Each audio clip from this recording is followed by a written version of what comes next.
नमस्कार मेरे प्यारे दोस्तों, मैं वैभव एक बार फिर से आप सबका स्वागत करता हूं आपके अपने ऑनलाइन प्लेटफॉर्म पर। आप सभी मेरे भाई बहनों का बहुत बहुत स्वागत है। जल्दी से सारे लोग आ जाइए, फिर आज के सेशन की हम लोग शुरुआत करेंगे। और जितने भी मेरे भाई बहन जुड़ते चल रहे हैं, आप सभी लोगों से निवेदन करूंगा कि सेशन को आप लोग लाइक कर दीजिएगा, शेयर कर दीजिएगा, ताकि बाकी साथी जो नहीं जुड़ पाए तो वो सारे लोग जुड़ जाएं। और अगर चैनल पर पहली बार है तो चैनल को सब्सक्राइब जरूर कर लिए, ताकि जब भी हम लोग लाइव आते हैं तो उसकी नोटिफिकेशन आपको मिलती रहे। साथ ही साथ आपको चैट बॉक्स में टेलीग्राम का लिंक दिख रहा है, तो टेलीग्राम चैनल से नहीं जुड़े हैं तो टेलीग्राम से जुड़ जाइए। आपको वहाँ पर जो है नोटिफिकेशंस, इसके अलावा बहुत सारी इंपॉर्टेंट अपडेट्स मिलती रहती हैं।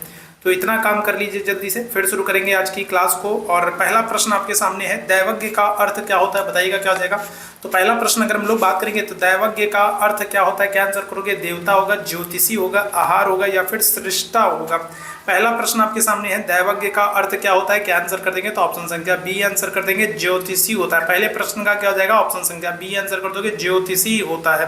क्लियर है। दूसरे प्रश्न की तरफ चलेंगे। दूसरा प्रश्न कह रहा है किस शब्द की वर्तनी शुद्ध है, तो बताइएगा क्या हो जाएगा। तो आपको चार विकल्प दिया गया और आपको बताना है किसकी वर्तनी जो है शुद्ध है, आधीन की, व्यवहारिक, विष्ठान या फिर अत्यधिक। क्या हो जाएगा, तो कौन से शब्द की वर्तनी शुद्ध है, तो ये आप लोगों को बताना है। दूसरे प्रश्न का आंसर करना है। जितने मेरे भाई बहन जुड़ते चल रहे हैं सभी लोगों से निवेदन करूंगा कि सेशन को लाइक और शेयर जरूर करें। क्या हो जाएगा, तो अगर हम लोग बात करें तो किस शब्द की वर्तनी शुद्ध है, तो आंसर कर दोगे ऑप्शन संख्या डी हो जाएगा, अत्यधिक हो जाएगा। ठीक है, किसकी वर्तनी शुद्ध है, तो ऑप्शन संख्या क्या कर दोगे, तो डी आंसर कर दोगे, अत्यधिक। ठीक है, आगे बढ़ेंगे अगले प्रश्न की तरफ। अगले प्रश्न का आंसर करेंगे, किस रस को रस राज कहा जाता है, बताइएगा। तो कौन सा रस है, बहुत ही महत्वपूर्ण प्रश्न पूछा गया है। ठीक है, इस प्रश्न की बात करेंगे, बताइएगा कौन सा रस है जिसको रसराज कहा जाता है। श्रृंगार रस, हास्य रस, उत्साह रस या फिर वीर रस। क्या हो जाएगा, बताइएगा। तो किस रस को रसराज कहते हैं, तो आंसर क्या हो जाएगा, तो ऑप्शन संख्या ए आंसर कर देंगे, श्रृंगार रस को। ठीक है, किसको, तो श्रृंगार रस को रसराज भी कहते हैं। ऑप्शन संख्या ए यहाँ पर बिल्कुल एकदम करेक्ट हो जाएगा। अगले प्रश्न की तरफ चलेंगे। अगला प्रश्न, तेल देखो तेल की धार देखो का अर्थ क्या है, बताइएगा। तो इस प्रश्न का आंसर करेंगे, इस प्रश्न का आंसर करेंगे, क्या आ जाएगा, बताइएगा। तो अगर हम लोग बात करें, तेल देखो तेल की धार देखो, लापरवाही से नुकसान होता है। तेल की धार देखकर तेल का परीक्षण करना, काम करते समय उसकी पहचान करना, रुख पहचानना। तो बताइएगा क्या हो जाएगा, तो तेल देखो तेल की धार देखो मुहावरे का अर्थ क्या हो जाएगा। जल्दी से सारे मेरे भाई बहन आंसर करेंगे। और जितने मेरे भाई बहन बाद में जुड़े हैं सभी लोगों से निवेदन करूंगा कि सेशन को लाइक और शेयर जरूर करें, सेशन को लाइक और शेयर जरूर करें। बताइएगा, इस प्रश्न का आंसर करेंगे, ऑप्शन संख्या डी हो जाएगा, रुख पहचानना। ठीक है, तेल देखो तेल की धार देखो मुहावरे का अर्थ क्या हो जाएगा, तो रुख पहचानना। ऑप्शन संख्या क्या करेगा, तो डी आंसर कर देंगे 24वें प्रश्न का। आगे बढ़ेंगे अगले प्रश्न की तरफ। मुख्य का विलोम क्या होगा, बताइएगा। तो अगर हम लोग बात करेंगे तो मुख्य का विलोम क्या हो जाएगा, इस प्रश्न का आंसर करना है। विमुख होगा, प्रतिमुख होगा, गौड़ होगा या फिर सामान्य हो जाएगा। मुख्य का विलोम आपसे पूछा जा रहा है, बताएंगे क्या हो जाएगा। तो मुख्य का विलोम क्या होगा, विमुख होगा, प्रतिमुख होगा, गौड़ होगा या फिर सामान्य होगा। क्या आंसर कर देंगे, तो ऑप्शन संख्या सी आंसर कर दोगे, गौड़ हो जाएगा। मुख्य का विलोम, विलोम आपसे पूछ रहा है, क्या आंसर कर दोगे, आप आंसर कर दोगे गौड़ हो जाएगा। ठीक है, आगे बढ़ेंगे अगले प्रश्न की तरफ। अगले प्रश्न का आंसर करेंगे, कमल का पर्यायवाची शब्द है, कमल का, चलिए जल्दी से बताएंगे। कमल का पर्यायवाची शब्द है रजनीगंधा, गुलाब, अंबुज, मल्लिका। बताएंगे क्या आ जाएगा, तो कमल का पर्यायवाची शब्द क्या है। सभी इस प्रश्न का आंसर करेंगे, क्या आ जाएगा। तो कमल का पर्यायवाची शब्द आपसे पूछ रहा है, रजनीगंधा होगा, गुलाब होगा, अंबुज होगा या फिर मल्लिका होगा। क्या आ जाएगा, तो करेक्ट आंसर कर देंगे, ऑप्शन संख्या सी हो जाएगा, अंबुज हो जाएगा। ठीक है, क्या आ जाएगा, तो कमल का पर्यायवाची शब्द क्या हो जाएगा, अंबुज हो जाएगा। ऑप्शन संख्या सी बिल्कुल करेक्ट करेंगे। आगे बढ़ेंगे अगले प्रश्न की तरफ। किस वाक्य में अपादान कारक है, बताएंगे क्या हो जाएगा। तो किस वाक्य में अपादान कारक है, बताइएगा। राम ने रावण को तीर से मारा, मोहन से अब सहा नहीं जाता, हिमालय से गंगा निकलती है, चाकू से फल काटो। बताइए क्या हो जाएगा, तो किस वाक्य में अपादान कारक है, बताएंगे क्या हो जाएगा। इस प्रश्न का आंसर करेंगे सभी मेरे भाई बहन, फटाफट बताइए क्या हो जाएगा। तो आंसर कर देंगे, हिमालय से गंगा निकलती है। ठीक है, क्या आ रहा है, तो हिमालय से गंगा निकलती है में अपादान कारक है। ऑप्शन संख्या क्या आ जाएगा, तो सी आंसर कर देंगे। आगे बढ़ेंगे अगले प्रश्न की तरफ। अगला प्रश्न रेलगाड़ी शब्द है, तो रेलगाड़ी शब्द की बात करेंगे तो ये क्या है, तत्सम है, देशज है, विदेशज है या फिर संकर है। ठीक है, चलिए जल्दी से सारे मेरे भाई आंसर करेंगे, क्या आ जाएगा। तो अगर हम लोग बात करेंगे तो रेलगाड़ी शब्द क्या है, तत्सम है, देशज है, विदेशज है या फिर क्या आ जाएगा, या फिर संकर है। क्या आंसर कर देंगे, तो आंसर कर देंगे ऑप्शन संख्या डी हो जाएगा, संकर शब्द है। ठीक है, क्या है, संकर शब्द है। ठीक है, दो भाषाओं के अगर हम लोग बात करेंगे तो शब्दों से मिलकर के बना है रेलगाड़ी। ठीक है, तो क्या हो जाएगा, तो अगर हम लोग बात करेंगे तो ऑप्शन संख्या डी आंसर कर दोगे, रेलगाड़ी शब्द संकर है। ठीक है, आगे बढ़ेंगे अगले प्रश्न की तरफ। त्रिफला में कौन सा समास है, कर्मधारय है, अव्ययी भाव है, द्वंद्व है या फिर द्विगु है। त्रिफला में कौन सा समास है? 29वें प्रश्न का आंसर करेंगे, बताइएगा क्या हो जाएगा। त्रिफला में कौन सा समास है? त्रिफला अगर आपसे पूछा जाए त्रिफला तो क्या हो जाएगा? संख्यावाचक, संख्या का बोध करा रहा है, और जहां पर संख्या की बात होगी वहां पर कौन सा? वहां पर द्विगु समास होगा। ठीक है, त्रिफला में अगर हम लोग बात करेंगे कौन सा समास होगा? संख्या की जहां पर भी बात होगी वहां पर क्या हो जाएगा? द्विगु समास हो जाएगा। ऑप्शन संख्या डी आंसर करेंगे। आगे बढ़ेंगे अगले प्रश्न की तरफ। लेखक शब्द के अंत में कौन सा प्रत्यय लगा है? बताइएगा क्या हो जाएगा। तो लेखक शब्द के अंत में कौन सा प्रत्यय लगा है? का प्रत्यय लगा है, इक प्रत्यय लगा है, आक लगा है या फिर अक लगा है? तो बताएंगे क्या हो जाएगा। लेखक अगर हम लोग बात करेंगे क्या लेखक, लेखक शब्द में कौन सा प्रत्यय लगा है? तो क्या हो जाएगा? क्या आंसर करेंगे? तो आंसर कर देंगे ऑप्शन संख्या डी, अक प्रत्यय लगा है। लेखक में कौन सा? तो अक प्रत्यय लगा है। ऑप्शन संख्या डी बिल्कुल करेक्ट हो जाएगा।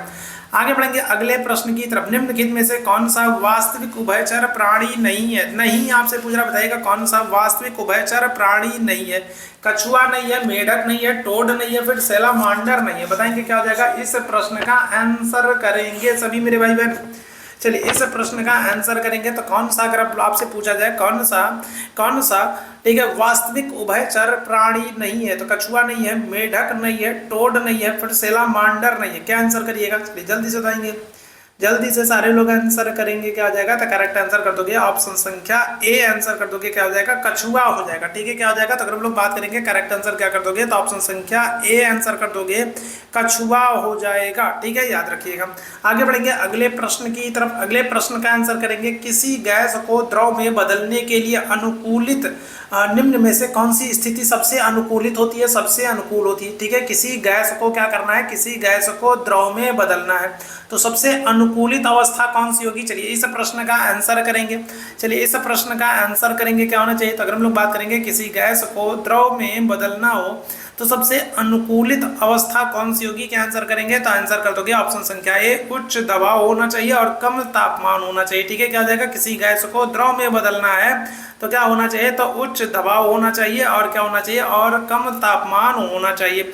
ऑप्शन संख्या क्या कर देंगे? तो ऑप्शन संख्या ए यहाँ पर बिल्कुल एकदम करेक्ट हो जाएगा। आगे बढ़ेंगे अगले प्रश्न की तरफ। अगला प्रश्न आपके सामने है। कौन सा नियम सूर्य के चारों ओर ग्रहों की कक्षाओं का वर्णन करता है? बहुत ही महत्वपूर्ण सा प्रश्न। बताएंगे कौन सा नियम है जो सूर्य के चारों ओर ग्रहों की कक्षाओं का वर्णन करता है? न्यूटन का नियम है, फैराडे का नियम है, केपलर का नियम है या फिर किरचॉफ का नियम है? बताएंगे क्या हो जाएगा। इस प्रश्न का आंसर करिएगा।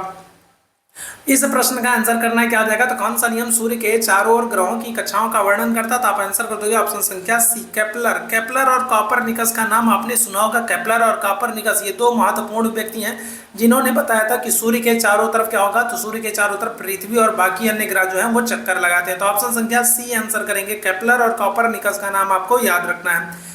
आगे बढ़ेंगे अगले प्रश्न की तरफ। किस प्रकार का तत्व उष्मा और विद्युत का कुचालक होता है? ठीक है, आपसे पूछ रहा है कुचालक होता है। बताएंगे क्या हो जाएगा। इस प्रश्न का आंसर करेंगे। ठीक है, इस प्रश्न का सभी मेरे भाई बहन आंसर करेंगे। क्या हो जाएगा। तो किस प्रकार का जो तत्व है वो उष्मा और विद्युत का कुचालक होगा? धातु होगा, गैर धातु होगा, गैस होगा, इनमें से कोई नहीं। क्या आंसर कर दोगे। तो किस प्रकार के तत्व हैं जो उष्मा और विद्युत दोनों के कुचालक होते हैं? आंसर कर देंगे ऑप्शन संख्या बी, गैर धातु। ठीक है, क्या आ जाएगा। तो ऑप्शन संख्या बी आंसर कर दोगे, गैर धातु। ठीक है, आगे बढ़ेंगे अगले प्रश्न की तरफ। परमाणु कक्षकों में इलेक्ट्रॉनों के वितरण को कहा जाता है? तो बताएंगे क्या आ जाएगा। इस प्रश्न का आंसर करेंगे सभी मेरे भाई बहन। चलिए इस प्रश्न का आंसर करेंगे सभी मेरे भाई बहन। क्या हो जाएगा। इस प्रश्न का आंसर करेंगे। परमाणु कक्षकों में इलेक्ट्रॉनों के वितरण को कहा जाता है इलेक्ट्रॉनिक क्रम, इलेक्ट्रॉनिक विन्यास, इलेक्ट्रॉनिक फाइलिंग या फिर इलेक्ट्रॉनिक कॉन्फ़िगरेशन। क्या हो जाएगा। तो करेक्ट आंसर कर दोगे ऑप्शन संख्या डी, इलेक्ट्रॉनिक कॉन्फ़िगरेशन। ऑप्शन संख्या क्या हो जाएगा। तो डी यहाँ पर बिल्कुल एकदम करेक्ट हो जाएगा। ठीक है, चलिए आगे बढ़ेंगे अगले प्रश्न की तरफ। निम्न में से कौन सा जेसी बोस का आविष्कार है? तो अगर हम लोग बात करेंगे जगदीश चंद्र बसु या कहें जगदीश चंद्र बोस का कौन सा आविष्कार है? इलेक्ट्रॉन है, प्रकाश का तरंग दैर्ध्य सिद्धांत है, लौकिक विकिरण है या फिर अल्ट्रा शॉर्ट रेडियो तरंगे? बताइएगा क्या हो जाएगा। इस प्रश्न का आंसर करेंगे सभी मेरे भाई बहन। ठीक है, बताइएगा क्या हो जाएगा। 61वें प्रश्न की बात करेंगे, जल्दी से बताएंगे क्या हो जाएगा। कौन सा जेसी बोस का आविष्कार है? इलेक्ट्रॉन है, प्रकाश का तरंग दैर्ध्य सिद्धांत है, लौकिक विकिरण है या फिर अल्ट्रा शॉर्ट रेडियो तरंगे? आंसर कर देंगे ऑप्शन संख्या डी हो जाएगा, अल्ट्रा शॉर्ट रेडियो तरंगे। ऑप्शन संख्या क्या हो जाएगा। तो डी यहाँ पर बिल्कुल करेक्ट हो जाएगा। ठीक है, आगे बढ़ेंगे अगले प्रश्न की तरफ। अमीबा में भोजन का पाचन होता है? बताइएगा क्या हो जाएगा। तो अमीबा में अगर हम लोग बात करेंगे अमीबा में अगर हम लोग बात करेंगे तो भोजन का पाचन कहाँ पर होता है, ये आप लोगों को बताना है। बताइएगा क्या आ जाएगा। तो भोजन राजधानी में, माइटोकॉन्ड्रिया में, स्यूडोपोडिया में या फिर क्लोरोप्लास्ट में। अमीबा में भोजन का पाचन कहाँ होता है, इस प्रश्न का आंसर करना है। चलिए जल्दी से सारे मेरे भाई आंसर करेंगे। चलिए जल्दी से सारे मेरे भाई आंसर करेंगे। क्या आ जाएगा, करेक्ट आंसर कर दोगे ऑप्शन संख्या ए हो जाएगा, भोजन रसधानी में। ठीक है, कहां पर, तो आंसर कर दोगे कहां पर, तो भोजन रसधानी में। ऑप्शन संख्या ए बिल्कुल करेक्ट हो जाएगा। आगे बढ़ेंगे अगले प्रश्न की तरफ। ग्लाइकोलाइसिस प्रक्रिया कोशिका के किस भाग में होती है, बताइएगा। तो अगर हम लोग बात करेंगे तो ग्लाइकोलाइसिस प्रक्रिया कोशिका के किस भाग में होती है। साइटोप्लाज्म में होती है, न्यूक्लियस में होती है, माइटोकॉन्ड्रिया में होती है, फिर क्लोरोप्लास्ट में होती है। इस प्रश्न का आंसर कर दीजिएगा सभी मेरे भाई बहन। क्या हो जाएगा, तो ग्लाइकोलाइसिस प्रक्रिया अगर हम लोग बात करेंगे तो कोशिका के कहां पर, तो साइटोप्लाज्म में। ऑप्शन संख्या क्या हो जाएगा, ऑप्शन संख्या ए आंसर कर देंगे। कहां पर, तो साइटोप्लाज्म में। ऑप्शन संख्या ए बिल्कुल करेक्ट होगा। अगले प्रश्न की तरफ चलेंगे। कौन सा जीव है जो त्वचा से सांस लेता, बताएंगे। सांप होगा, केचुआ होगा, बंदर होगा, इंसान होगा। तो ये इसका आंसर मैं पहले भी आप लोगों को बता चुका हूं। बताइएगा क्या हो जाएगा, इस प्रश्न का आंसर करेंगे। क्या हो जाएगा, तो कौन सा जीव है जो त्वचा से सांस लेता है, तो आंसर कर देंगे ऑप्शन संख्या बी हो जाएगा, केचुआ। ठीक है, और केचुआ पालन आपको पता है क्या हो जाएगा, वर्मी कल्चर हो जाएगा। ठीक है, केचुआ पालन अगर हम लोग बात करेंगे क्या हो जाएगा, तो आप आंसर करोगे किसको, वर्मी कल्चर करोगे। ठीक है, याद रखेंगे। आगे बढ़ेंगे अगले प्रश्न की तरफ। अगला प्रश्न है, पारितंत्र के अजैविक घटक कौन से, बताएंगे। तो अजैविक घटक आपसे पूछ रहा, बताएंगे अजैविक घटक कौन से, पारितंत्र के अजैविक घटक कौन से। चलिए इस प्रश्न का आंसर करेंगे। इस प्रश्न का आंसर करेंगे क्या हो जाएगा, तो पारितंत्र के अजैविक घटक कौन है, मिट्टी है, प्रोटीन है, कार्बन या फिर उपरोक्त सभी है। क्या हो जाएगा, तो आंसर कर दोगे ऑप्शन संख्या डी हो जाएगा, उपरोक्त सभी हैं। ठीक है, पारितंत्र के अजैविक घटक कौन है, तो उपरोक्त सभी। अजैविक घटक का मतलब क्या, ऐसे घटक जिसमें क्या हो, जिसमें जीवन ना हो। ठीक है, क्या हो, जीवन ना हो तो वो अजैविक है, जीवन ना हो तो क्या हो जाएंगे, अजैविक है। अगर जीवन होगा तो फिर अजैविक हो जाएंगे। जैसे पेड़ पौधे, क्या है, पेड़ पौधे सजीव की श्रेणी में आते हैं तो क्या हो जाएंगे, तो वो जैविक घटक हो जाएंगे। पशु पक्षी हो गए, मानव हो गया, ये सब क्या हो जाएंगे, ये सब जैविक घटक में हो जाएंगे। ठीक है, चलिए आगे बढ़ेंगे अगले प्रश्न की तरफ। अगले प्रश्न का आंसर करेंगे। जैव विविधता के 3 स्तर होते हैं, तो बताइएगा कौन से 3 स्तर होंगे। जैव विविधता के अगर हम लोग बात करेंगे तो 3 स्तर होते हैं, कौन से हो जाएंगे। 66वें प्रश्न का आंसर करेंगे। क्या हो जाएगा, जैव विविधता के 3 स्तर होते हैं, कौन कौन से होते हैं, क्या आ जाएगा, तो इस प्रश्न का आंसर करेंगे। जैव विविधता के 3 स्तर होते हैं। क्या आंसर करोगे, तो ऑप्शन संख्या डी आंसर कर दोगे, आनुवांशिक प्रजातियां और पारिस्थितिक तंत्र। ठीक है, क्या हो जाएगा, आनुवांशिक प्रजातियां और पारिस्थितिक तंत्र। ठीक है, जैव विविधता के 3 स्तर। अच्छा, अगर आपसे जैव विविधता क्या कर ले, दिवस पूछ लेते। जैव विविधता दिवस कब मनाते हैं, तो जैव विविधता दिवस मनाते हैं 22 मई को। ठीक है, कब मनाते हैं, तो 22 मई को मनाते हैं। और अगर आपसे जैव विविधता अधिनियम पूछ ले, कुछ मेरे भाई बहनों को कंफ्यूजन था, जैव विविधता अधिनियम 2000 कह रहे थे। याद रखिएगा, जैव विविधता अधिनियम जो है ये 2002 में है। ठीक है, कब है, तो जैव विविधता अधिनियम जो है ये 2002 में आया है। इसको याद रखेंगे, गलती नहीं करेंगे, बहुत ही महत्वपूर्ण है, पूछा गया प्रश्न है।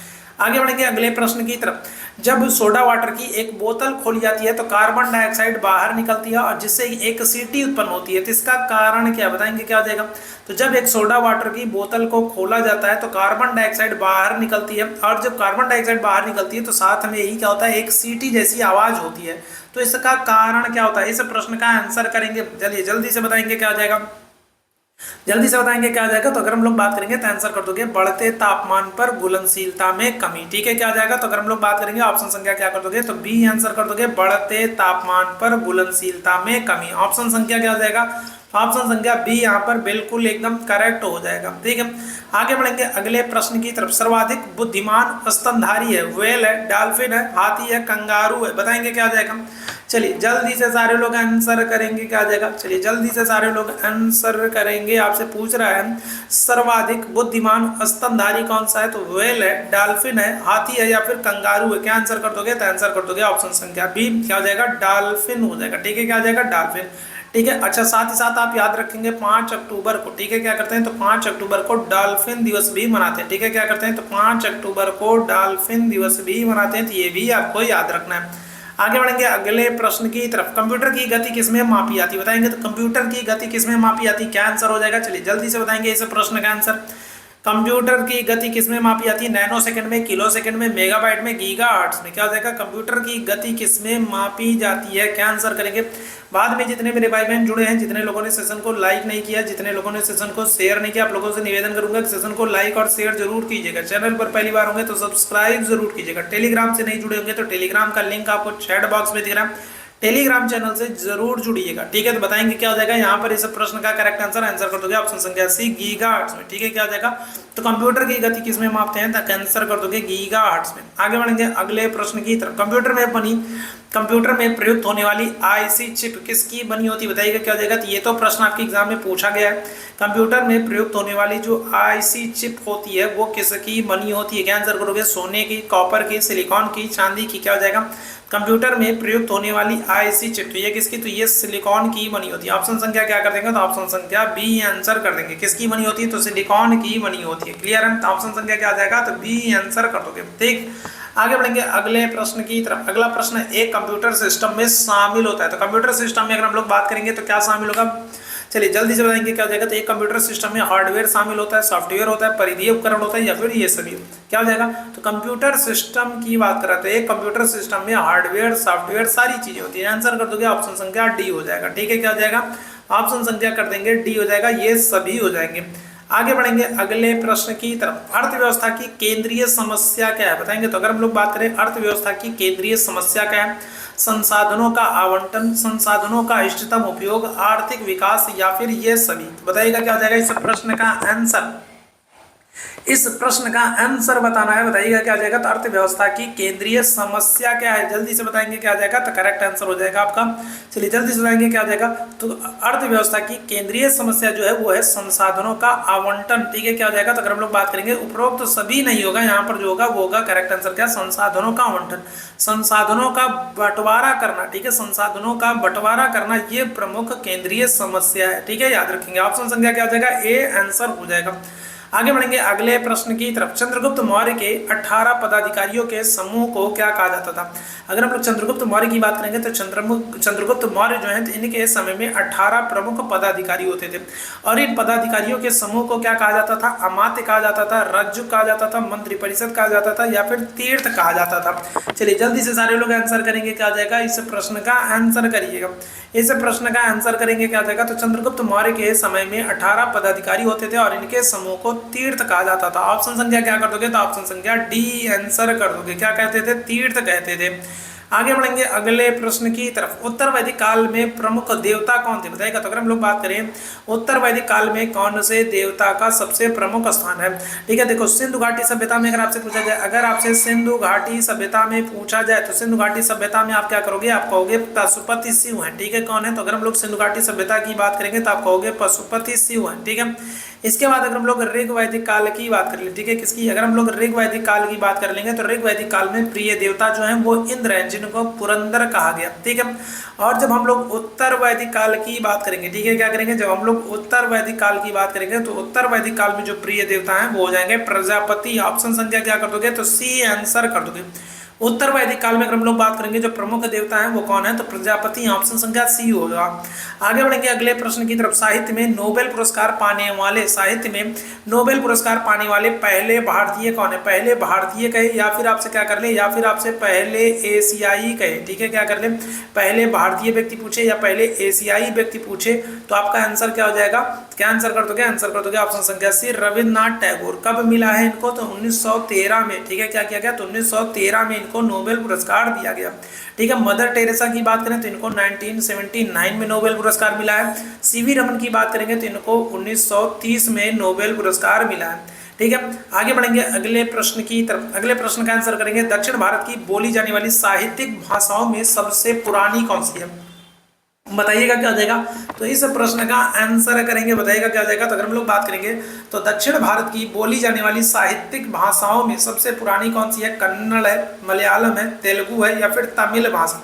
दक्षिण भारत की बोली जाने वाली साहित्यिक भाषाओं में सबसे पुरानी आपसे पूछ रहा है, सबसे पुरानी कौन सी हो जाएगी, आंसर कर दोगे ऑप्शन संख्या डी तमिल भाषा, ठीक है। कौन सी, तो ऑप्शन संख्या क्या कर दोगे, तो डी आंसर कर दोगे तमिल भाषा।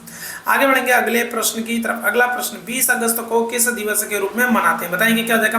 तो देखो 20 अगस्त की अगर हम लोग बात करें तो 20 अगस्त को जन्म दिवस है किसका, तो भारत के पूर्व प्रधानमंत्री हैं राजीव गांधी जी, ठीक है। कौन है, तो भारत के पूर्व प्रधानमंत्री हैं राजीव गांधी जी, और राजीव गांधी जी का जन्म दिवस है 20 अगस्त को। और इनके जन्म दिवस को किस दिवस के रूप में मनाते हैं, पृथ्वी दिवस, नोट टोमैको डे, सद्भावना दिवस, या फिर इनमें से कोई नहीं। आंसर कर दोगे ऑप्शन संख्या 20 सद्भावना दिवस के रूप में, ठीक है। राजीव गांधी जी के जन्म दिवस को 20 अगस्त को सद्भावना दिवस के रूप में मनाया था। ऑप्शन संख्या बी बिल्कुल करेक्ट। आगे बढ़ेंगे अगले प्रश्न की तरफ। किडनी की मूल कार्यात्मक इकाई क्या है, बताइएगा क्या हो जाएगा। किडनी की मूल कार्यात्मक इकाई क्या है, क्या आंसर करेंगे।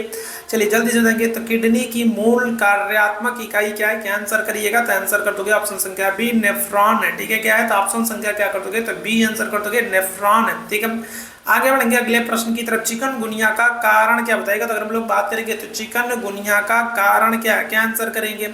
क्या आंसर हो जाएगा, तो गैर क्लोरोफिलस जीवाणु है, नेमेटोड है, वायरस है, या फिर कोकुरमुत्ता है। क्या हो जाएगा, तो अगर हम लोग बात करें चिकनगुनिया का कारण क्या है, क्या आंसर कर दोगे। तो आंसर कर दोगे ऑप्शन संख्या सी हो जाएगा। ठीक है, क्या हो जाएगा, ऑप्शन संख्या सी आंसर कर दोगे, वायरस हो जाएगा। ठीक है, क्या हो जाएगा, तो ऑप्शन संख्या सी आंसर करेंगे, वायरस हो जाएगा। आगे बढ़ेंगे अगले प्रश्न की तरफ। कौन सा अंतरराष्ट्रीय टूर्नामेंट है जो घास के मैदान पर खेला जाता है, बताएगा। तो ये मैंने आप लोगों को बताया है, डिटेल में अच्छे से बताया कि कौन सा टेनिस टूर्नामेंट है जो हार्ड कोर्ट पर या सीमेंटेड कोर्ट पर खेला जाता है, कौन सा है जो मिट्टी के मैदान पर खेला जाता है, कौन सा घास के मैदान पर खेला जाता है। ये मैंने आप लोगों को विधिवत बताया। अगर आप लोग पिछला सेशन देखे होंगे तो आप लोगों को पता होगा। घास के मैदान पर कौन सा खेला जाएगा, आप आंसर कर दोगे विंबलडन। ठीक है, क्या हो जाएगा, तो विंबलडन जो है ये घास के मैदान पर खेला जाता है।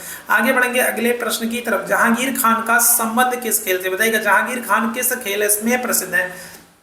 जहांगीर खान की अगर हम लोग बात करेंगे तो ये किस खेल में प्रसिद्ध है, क्या आंसर हो जाएगा। स्क्वैश है, मुक्केबाजी है, क्रिकेट है, या फिर हॉकी है, क्या आंसर करिएगा।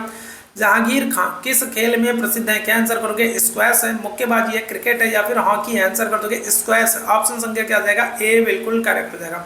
आगे बढ़ेंगे अगले प्रश्न की तरफ। ज्ञानपीठ पुरस्कार निम्नलिखित में से किस क्षेत्र में उत्कृष्टता के लिए दिया जाता है। ज्ञानपीठ पुरस्कार के संदर्भ में हम लोग पहले भी बात कर चुके हैं। इसकी शुरुआत 1965 में, 1965 से यह ज्ञानपीठ पुरस्कार प्रदान किया जा रहा है। पहली बार आपसे पूछा जाए किसको दिया गया, तो आप कहोगे पुरुषों में दिया गया, जी शंकर कुरूप को। ठीक है, किसको दिया गया, तो जी शंकर कुरूप को दिया गया पुरुषों में।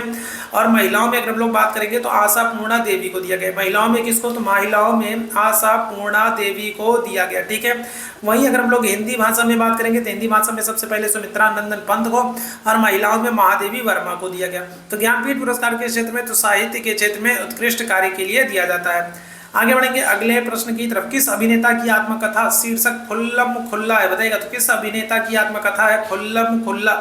रणबीर कपूर, ऋषि कपूर, राज कपूर, राजीव कपूर, बताएंगे क्या हो जाएगा। तो कौन सा अभिनेता है जिसकी आत्मकथा का शीर्षक खुल्लम खुल्ला है, क्या आंसर कर देंगे। तो आंसर हो जाएगा आपका ऑप्शन संख्या सी, ऋषि कपूर। ठीक है, किसकी, तो ऋषि कपूर की आत्मकथा है, ऑटोबायोग्राफी है, जिसका नाम है खुल्लम खुल्ला। आगे बढ़ेंगे अगले प्रश्न की तरफ। फियरलेस गवर्नेंस किसकी पुस्तक है, बताएंगे क्या हो जाएगा। बहुत ही महत्वपूर्ण है। फियरलेस गवर्नेंस पुस्तक के लेखक कौन है। वी नारायण स्वामी है, स्वाति चतुर्वेदी है, पी चिदम्बरम है, या फिर किरण बेदी, क्या हो जाएगा। तो अगर हम लोग बात करेंगे, अगर हम लोग बात करते हैं फियरलेस गवर्नेंस, तो इसकी लेखक जो है तो कौन हो जाएगा, तो किरण बेदी हो जाएंगी। और याद रखिएगा ये पहली महिला आईपीएस अधिकारी भी थी। ठीक है, क्या हो जाएगा, किरण बेदी के संदर्भ में आपको याद रखना, ये पहली महिला आईपीएस अधिकारी भी थी, किरण बेदी। ऑप्शन संख्या डी करेक्ट हो जाएगा। आगे बढ़ेंगे अगले प्रश्न की तरफ। संगाई महोत्सव किस राज्य में मनाया जाने वाला सांस्कृतिक उत्सव है। संगाई अगर हम लोग बात करेंगे तो संगाई महोत्सव किस राज्य में मनाया जाने वाला सांस्कृतिक उत्सव है। पश्चिम बंगाल, उड़ीसा, मणिपुर, या फिर असम। चलिए जल्दी से बताएंगे क्या हो जाएगा। संगाई महोत्सव अगर हम लोग बात करेंगे तो ये कहाँ पर मनाया था, क्या आंसर करोगे। तो आंसर कर दोगे मणिपुर में। ठीक है, संगाई महोत्सव बहुत ही महत्वपूर्ण है, कई बार आपके एग्जाम में पूछा गया। संगाई महोत्सव कहाँ पर, तो मणिपुर में मनाया था। ऑप्शन संख्या सी बिल्कुल करेक्ट हो जाएगा। अगले प्रश्न की तरफ। कोंकण नौसैनिक अभ्यास किन देशों के बीच में आयोजित होता है। कोंकण नौसैनिक अभ्यास अगर हम लोग बात करेंगे तो किन देशों के बीच में आयोजित होता है, जल्दी से बताएंगे। कोंकण नौसैनिक अभ्यास अगर हम लोग बात करें तो भारत और किन देशों के बीच में होता है। भारत और बांग्लादेश, भारत और श्रीलंका, भारत और यूनाइटेड किंगडम, या फिर भारत और चीन। देखो भारत और बांग्लादेश के बीच में अगर हम लोग बात करेंगे तो यहाँ पर तो संप्रीति होता है। ठीक है, कौन सा होता है, तो एक तो संप्रीति होता है, और कौन सा होता है, और बोंगो सागर होता है। ठीक है, कौन सा, संप्रीति और बोंगो सागर, ये भारत और बांग्लादेश के बीच में होता है। भारत और श्रीलंका के बीच में अगर हम लोग बात करेंगे कौन सा होता है, तो स्लीनेक्स होता है। ठीक है, कौन सा, भारत और श्रीलंका के बीच में स्लीनेक्स होता है। भारत और चीन के बीच में अगर हम लोग बात करेंगे तो हैंड इन हैंड होता है। ठीक है, कौन सा, तो हैंड इन हैंड होता है। करेक्ट आंसर क्या हो जाएगा, ऑप्शन संख्या सी हो जाएगा, भारत और यूनाइटेड किंगडम के बीच में। ऑप्शन संख्या सी बिल्कुल करेक्ट हो जाएगा। आगे बढ़ेंगे अगले प्रश्न की तरफ। भारत के पहले मुख्य न्यायाधीश कौन थे, बताइएगा। तो अगर हम लोग बात करेंगे तो भारत के पहले मुख्य न्यायाधीश कौन थे। सुप्रीम कोर्ट के संदर्भ में बात हो रही, बताएंगे सुप्रीम कोर्ट में भारत के पहले मुख्य न्यायाधीश कौन थे। क्या आंसर कर दोगे? चलिए जल्दी से बताएंगे क्या आ जाएगा। भारत में सुप्रीम कोर्ट में अगर हम लोग बात करें तो पहले मुख्य न्यायाधीश कौन है? तो आंसर कर दोगे हीरालाल जे कानिया। ऑप्शन संख्या क्या आ जाएगा? तो बी आंसर कर देंगे। कौन जाएंगे? हीरालाल जे कानिया। आगे बढ़ेंगे अगले प्रश्न की तरफ। अगले प्रश्न का आंसर करेंगे, भारत में नीली क्रांति का जनक किसे कहा जाता है? देखो नीली क्रांति का संबंध किससे? तो नीली क्रांति का संबंध है मछली से, ठीक है। किससे? मत्स्य पालन से, ठीक है। किससे? तो मत्स्य पालन से। और मत्स्य पालन से संबंधित अगर हम लोग बात करेंगे क्या करोगे? तो आप कहोगे पीसी कल्चर है, ठीक है। क्या हो जाएगा? मत्स्य पालन से अगर हम लोग बात करेंगे तो संबंधित कौन सा? तो पीसी कल्चर है। मत्स्य पालन जो है ये नीली क्रांति से संबंधित है। और नीली क्रांति के जनक कौन है आपको ये बताना है। बताएंगे क्या आ जाएगा? करेक्ट आंसर क्या कर दोगे? तो आंसर कर दोगे ऑप्शन संख्या सी कर दोगे, हीरालाल चौधरी हो जाएगी, ठीक है। कौन हो जाएंगे? तो आंसर कर दोगे हीरालाल चौधरी। ऑप्शन संख्या क्या आ जाएगा? तो सी आंसर कर देंगे, ठीक है। आगे बढ़ेंगे अगले प्रश्न की तरफ। इंटरनेट के संदर्भ में यूआरएल का फुल फॉर्म क्या होता है? बताइएगा क्या हो जाएगा? तो यूआरएल का फुल फॉर्म क्या होता है? आपसे ये पूछ रहा है, बताइएगा क्या हो जाएगा? यूआरएल का फुल फॉर्म क्या होता है? इस प्रश्न का आंसर करेंगे। जितने मेरे भाई बहन बाद में जुड़े आप लोगों से निवेदन करूंगा कि सेशन को लाइक जरूर कीजिएगा, शेयर जरूर कीजिएगा और लास्ट तक बने रहिएगा। चैनल को पहली बार हो गए तो चैनल को सब्सक्राइब भी जरूर कीजिएगा, ठीक है। बहुत सारे मेरे भाई बहन होते हैं जो देखना तो शुरू करते हैं लेकिन बीच में गायब हो जाते हैं, उनको नींद आने लगती है, ठीक है, भाग जाते हैं, गायब हो जाते हैं। क्या हो जाएगा? ऑप्शन संख्या डी आंसर कर देंगे, यूनिफॉर्म रिसोर्स लोकेटर हो जाएगा। यूआरएल का फुल फॉर्म क्या हो जाएगा? तो यूनिफॉर्म रिसोर्स लोकेटर हो जाएगा। आगे बढ़ेंगे अगले। अच्छा बस खत्म। चलो तो आज के सेशन में बस इतने ही प्रश्न थे, ठीक है। और आप लोग मुझे कमेंट करके बताइएगा आज का सेशन कैसा लगा। आज का सेशन आप लोगों को कैसा लगा? सेशन पसंद आया हो तो सेशन को लाइक करो, शेयर करो, चैनल पर पहली बार हो तो सब्सक्राइब करो। चैट बॉक्स में टेलीग्राम का लिंक दिख रहा है, टेलीग्राम चैनल से नहीं जुड़े हैं तो जरूर जुड़ जाएगा। अभी के लिए हम लोग बस इतना ही करेंगे। टेलीग्राम पर आपको इस क्लास की PDF मिल जाएगी। तो अभी के लिए हम लोग बस इतना ही करेंगे। थैंक यू सो मच आप सभी मेरे भाई बहनों को मेरे साथ जुड़ने के लिए। गुड नाइट, शुभ रात्रि।